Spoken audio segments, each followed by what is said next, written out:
Hello दोस्तों, welcome to GK GS zone. GK GS zone में आप सभी का स्वागत है।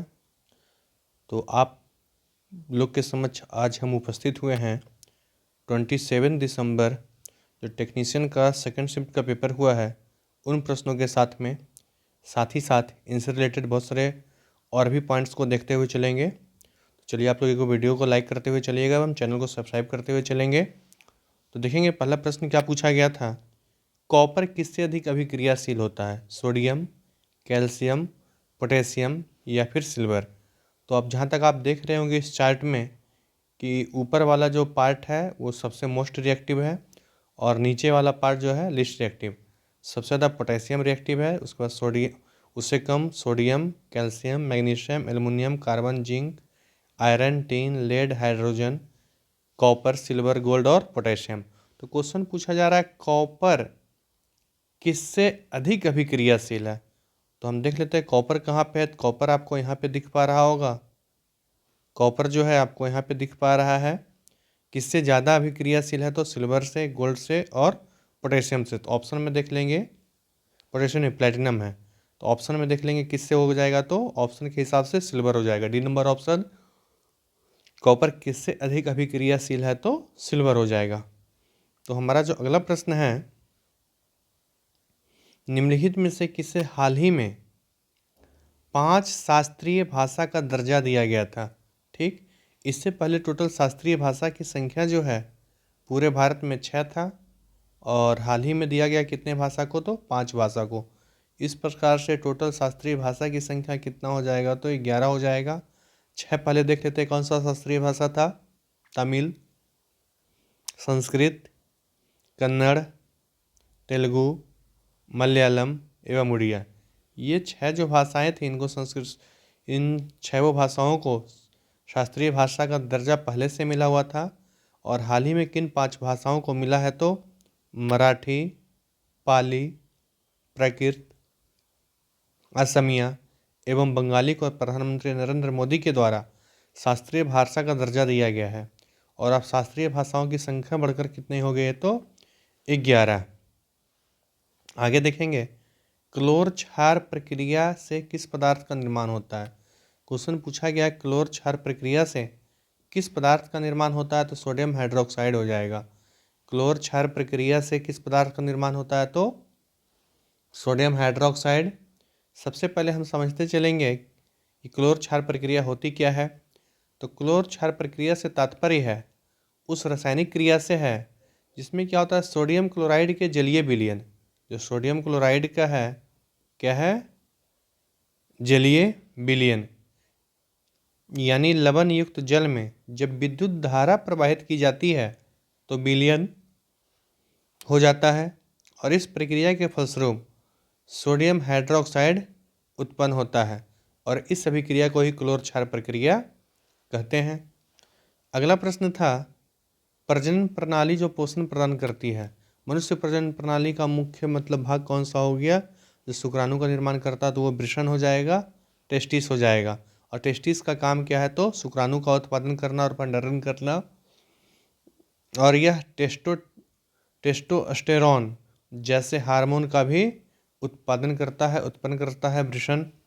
आगे देखेंगे कि पुरुष नसबंदी को क्या कहा जाता है, तो पुरुष नसबंदी कहलाता है वैसेक्टमी। और महिलाओं के लिए नसबंदी प्रक्रिया को बोलते हैं ट्यूबल नसबंदी या महिला नसबंदी।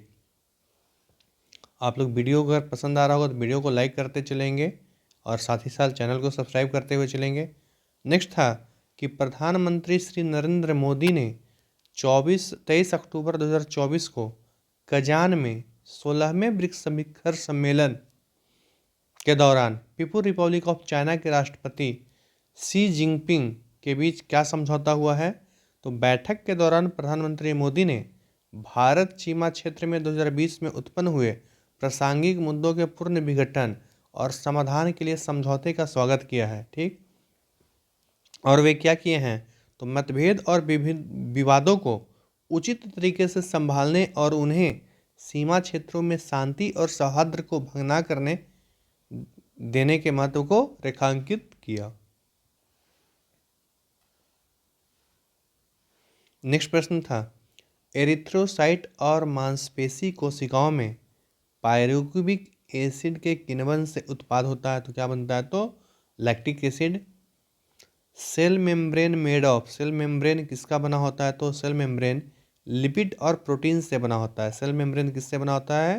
तो लिपिड एवं प्रोटीन से बना होता है। नेक्स्ट प्रश्न देखेंगे जो पूछा गया था। अगला प्रश्न है, अच्छा वही है ऊपर वाले प्रश्न का डिटेल, कि जो कोशिका झिल्ली होता है सेल मेम्ब्रेन लिपिड और प्रोटीन से बना होता है।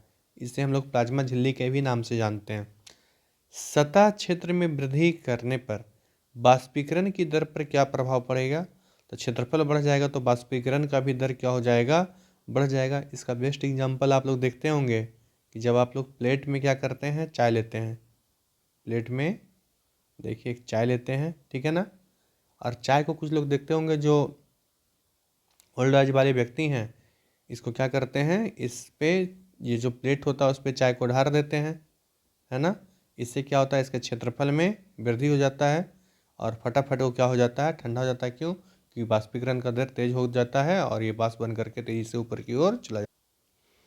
तो अगले प्रश्न की ओर बढ़ेंगे। अगला प्रश्न है, कोशिकाओं के कुछ समूह में अपना स्वयं का डीएनए होता है। कोशिकांगों के किस समूह में स्वयं का डीएनए होता है? तो माइटोकॉन्ड्रिया और क्लोरोप्लास्ट।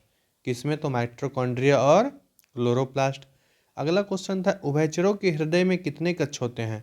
उभयचरों के हृदय में कितने कक्ष होते हैं? तो उभयचरों के हृदय में 3 कक्ष होते हैं। उभयचर यानी एम्फीबियंस की बात कर रहा है। एम्फीबियंस में कितने कक्ष? 3 कक्ष। 3 कक्ष में 2 अर्टरी होते हैं और 1 नीला होता है, जबकि मनुष्य हृदय में कितने कक्ष होते हैं? 4। मानव के हृदय में कितने कक्ष होते हैं? तो 4। और मानव के हृदय में रक्त का प्रवाह किस प्रकार से होता है? तो ऑक्सीजन युक्त रक्त हृदय के बाएं एलिंद में जाता है और ऑक्सीजन युक्त रक्त को फुसफुसीय शिराएं हृदय के बाएं एलिंद में लाती है। बाएं एलिंद से रक्त बाएं निलय में जाता है। नेक्स्ट क्वेश्चन था कि butanol belongs to the group of, तो ब्यूटानॉल किस ग्रुप से संबंधित है? तो एल्कोहल। अगला प्रश्न था, सीलिया एक कोशिकीय जीवों में मौजूद होते हैं। जैसे सीलिया जो है एक कोशिकीय जीव में मौजूद होता है। जैसे किन जीवों में? तो पैरामीशियम। 2024 के छठे शस्त्र रैपिड फिडे, फिडे आपको पता किससे संबंधित है? शतरंज से। रेटेड शतरंज टूर्नामेंट की मेजबानी किस आईआईटी ने किया है? तो आईआईटी मद्रास ने। किसने किया है? तो आईआईटी मद्रास ने। नेक्स्ट देखेंगे कि खेलो इंडिया विंटर गेम्स की बात किया जा रहा है। खेलो इंडिया विंटर गेम्स 2024 का पहला चरण कहाँ आयोजित किया गया? तो लद्दाख में। कहाँ पे आयोजित हुआ है? लद्दाख में। खेलो इंडिया विंटर्स गेम 2024 2 चरणों में आयोजित किया गया था। पहला चरण 2 से लेकर के 6 फरवरी 2024 तक कहाँ पे? लेह यानी लद्दाख में। जबकि दूसरा चरण 21 से 25 फरवरी तक गुलमर्ग यानी जम्मू कश्मीर में आयोजित किया गया था। और इसमें जो सबसे पदक ज़्यादा जीता है वो इंडियन आर्मी की टीम जीता है। 10 स्वर्ण, 5 रजत एवं 6 कांस्य। आगे क्वेश्चन था जो पूछा गया है, कहाँ की कोशिकाएं पहले से मौजूद कोशिकाओं से उत्पन्न होती है? ठीक है। अगला प्रश्न था कि यूनेस्को विश्व धरोहर स्थल को उनके राज्य के मिलान करना है। तो यूनेस्को का विश्व धरोहर स्थल है, उनको राज्य से मिलान करना है। तो होयसला मंदिर कहाँ है? जो कि 42वां विश्व धरोहर है भारत का, कर्नाटक में। शांति निकेतन 41वां है, कहाँ पे? पश्चिम बंगाल में। और 43वां कौन सा है? मोइदम्स 43वां असम में। 26 जुलाई 2024 को नई दिल्ली में विश्व धरोहर समिति के 46वें सत्र में मोइदम्स को यूनेस्को विश्व विरासत सूची में शामिल किया गया और यह भारत का 43वां विश्व धरोहर स्थल है।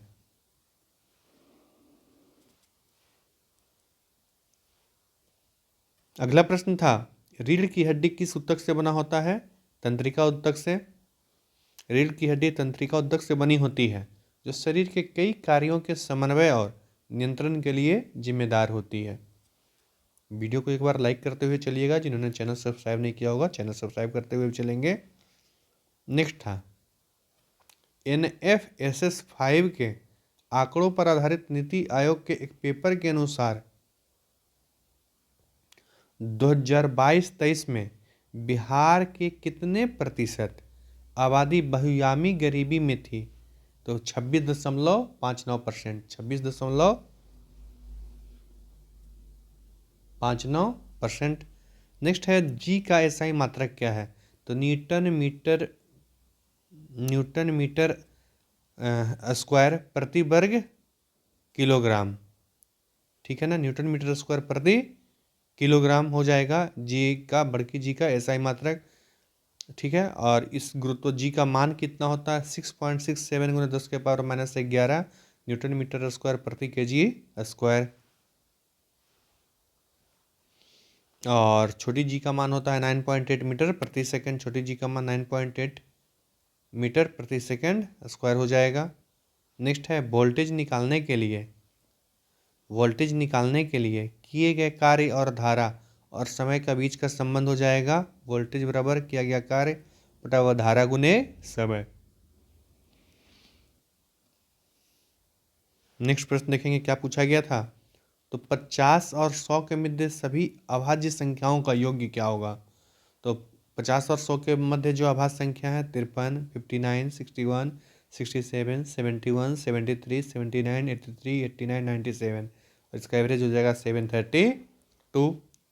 नेक्स्ट है स्वच्छ दिवाली शुभ दिवाली अभियान आवास एवं शहरी मंत्रालय के द्वारा जारी किया गया। ठीक, और इसका मकसद तक क्या था? तो दिवाली को पर्यावरण के अनुकूल एवं स्वच्छ तरीके से मनाना। नेक्स्ट जो प्रश्न पूछा गया था, कार्य का एसआई मात्रक जूल है। ठीक है, कार्य का एसआई मात्रक पूछा गया तो एसआई मात्रक क्या हो जाएगा? जूल हो जाएगा। दर्पण का अगर आवर्धन दिया हुआ है +2/3 तो दर्पण किस प्रकार का होगा? उत्तल दर्पण हो जाएगा। किस प्रकार का? अगर प्लस में है तो उत्तल दर्पण हो जाएगा। टाइलिन का स्राव कहाँ से होता है? लाल ग्रंथियों से होता है। टाइलिन का स्राव कहाँ से होता है? तो लाल ग्रंथि से। Which is more compressible solid liquid या गैस? कौन ज़्यादा संपीडनीय होगा? ठीक, तो जो अधिक संकुचित है ठोस द्रव या गैस में कौन सा हो जाएगा? तो गैस अधिक संपीड़ित है। ठीक ना, गैस अत्यधिक संपीड़ित होती है। ऐसा इसलिए होता है क्योंकि गैस के कण दूर दूर होते हैं और उनके बीच बड़ी जगह होती है, इसलिए बड़े दाव डाकर गैसों को बहुत छोटी मात्रा में संपीड़ित किया जा सकता है। इसलिए आप देखते होंगे घर पे जो रेड वाला सिलेंडर आता है, गैस का सिलेंडर आता है, इस छोटे से सिलेंडर में ही 26.2 किलो लगभग यानी कि 20 + 15 से 20 kg तक गैस को संपीड़ित कर करके उसमें डाल दिया जाता है। इस प्रकार से हमारा जो 27 दिसंबर का सेकेंड शिफ्ट का पेपर था उसके प्रश्नों को हम लोगों ने देखा। ठीक है, चलिए आप लोग वीडियो को तो लाइक करते हुए चलिए, जिन्होंने लाइक नहीं किया होगा और जिन्होंने चैनल को सब्सक्राइब नहीं किया होगा चैनल को सब्सक्राइब करते हुए चलेंगे। पुनः मिलेंगे नेक्स्ट वीडियो 27 दिसंबर के जो थर्ड शिफ्ट का क्वेश्चन पेपर जैसे अवेलेबल होता है हम आप लोग के समक्ष इन प्रश्नों को डिटेल एनालिसिस के साथ उपस्थित होंगे। तब तक के लिए जय हिंद, जय भारत।